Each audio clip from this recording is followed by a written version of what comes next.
এত গরমে মশলা তরকারি খেতে কারই বা ভালো লাগে, তাই আজকে আমি রান্না করব ঝিঙে দিয়ে মাছের ডিমের ডালনা। প্রথমে তো আমি ঝিঙেটাকে ভালো করে ছুলে নিয়েছি,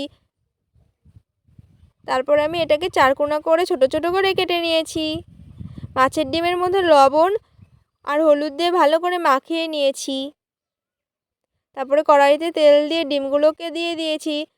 ডিমগুলোকে ভালো করে ভাজা হওয়ার পরে আমি নামিয়ে নিয়েছি।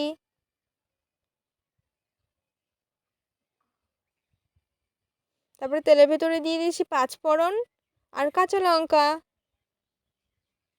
এগুলোর মধ্যে ঝিঙেটাকে দিয়ে দিয়েছি। তারপরে 5 মিনিট ভাজা হওয়ার পরে তার মধ্যে দিয়েছি লবণ আর হলুদ। এগুলো দিয়ে আরও 2 মিনিট ভেজে নেওয়ার পরে এর মধ্যে আমি দিয়েছি জল।